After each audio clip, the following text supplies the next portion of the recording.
Excellency, thank you so much for joining us. We're with the Archbishop of Sydney, Anthony Fisher, who is a Dominican priest. Tell us a little bit about your vocation story. How did you become a Dominican, and now here you are as a bishop? Not just any bishop, but the Metropolitan Bishop of Sydney, Australia. Well, I was probably about 15 when I started thinking of a vocation to religious life and priesthood. Maybe even earlier, because I was an altar boy and I loved being an altar boy as a little kid, so maybe it was there even earlier in me. I was at university still thinking about this, but I went and pursued a career as a lawyer, travelled, had a great social life, did a lot of things that ordinary young people do, but it wouldn't go away. This sense that where I would be happiest and would give best to God and to people was as a priest. And eventually I met another young man who had decided when he was about 6 years old he wanted to be a Dominican. And so I thought, well, that's interesting. Well, then pamphlets started arriving in the post for me about the Dominicans with catchy titles like "So You'd Like to Be a Dominican." And the more I read, the more I thought, that's just right for me. It's an order with a great intellectual tradition, great saints, a great sense of community and prayer, and I thought all those things would be very good for me. And so I joined the Dominicans, and I've not regretted it for a moment. It's a wonderful religious family to be part of. But then God loves to surprise us, and so I'd only been a priest a relatively short time when I got told now I was to be a bishop. And that took me out of my religious community. I'm still a Dominican, but I don't live with the Dominicans anymore. Being a bishop is a new opportunity to preach. And so in that sense, I get to live my Dominican charism. But I'm away from the Dominican community. What was it like when you got the call from Cardinal Pell, who told you that we were going to put a bid for World Youth Day in 2008, and I'd like for you to be the one who spearheads it? Well, I'll tell you how it happened. The Cardinal had asked me earlier, what did I think of World Youth Day? And I told him I was a great fan of World Youth Day, though I had never been to one.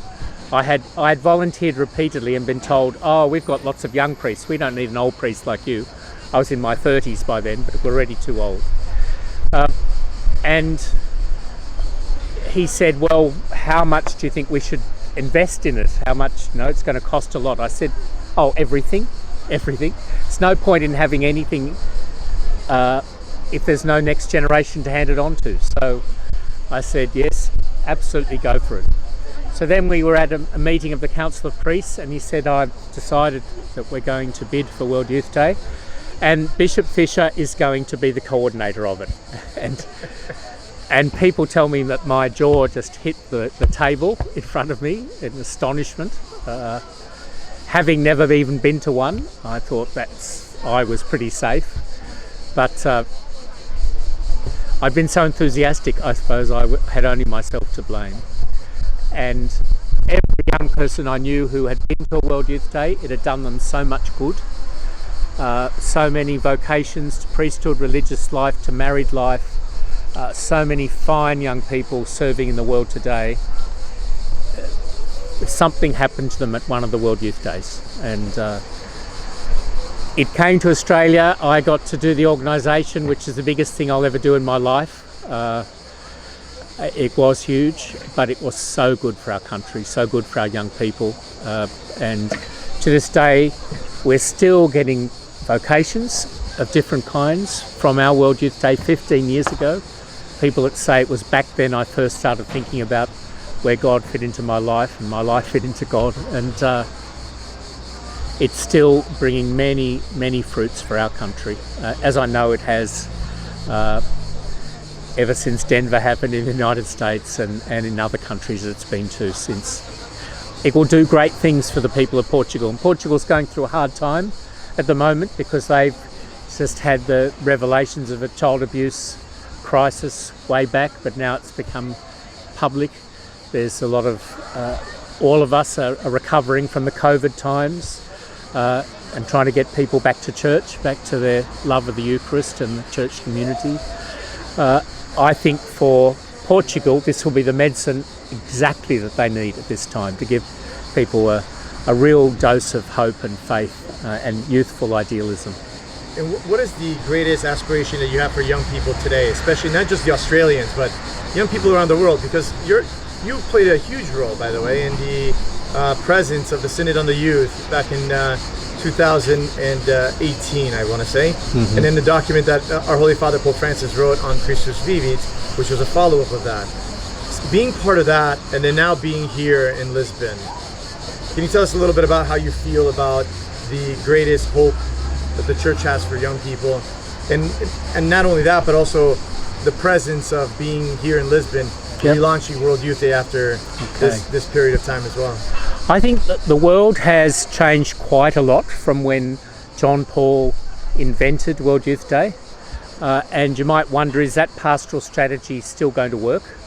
But then you see over 1 million young people gathered here in Lisbon, and clearly it still speaks to their hearts. It was interesting, at the beginning of my pilgrimage here, I took a group of 300 young people from Sydney through the Holy Land, and our very first Mass, the rector of the place where we had our first Mass said to me, "Oh, your young people are very pious."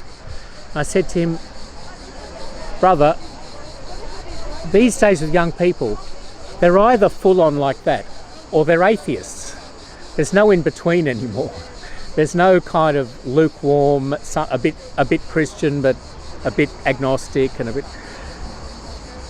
Our young people, maybe a smaller part of their generation, proportion of their generation, but those with faith are on fire with faith. And I think that they're going to do great things for our world. I think the World Youth Day phenomenon shows there are still millions of young people that love Christ and love the Church, love our tradition, are full of faith.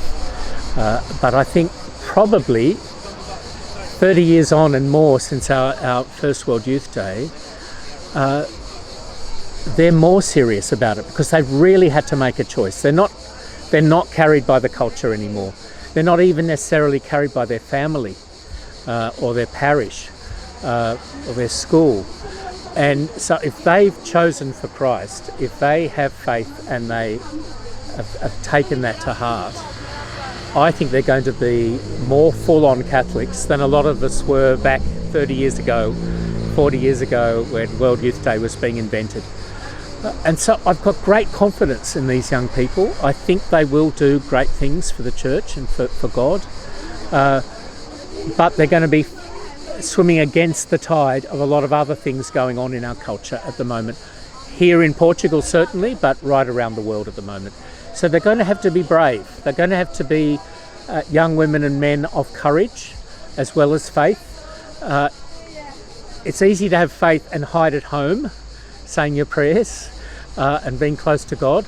But he then sends us out and says, no, go and claim the world for Christ. And I think that these young people might just be the ones with the faith and the courage to do that.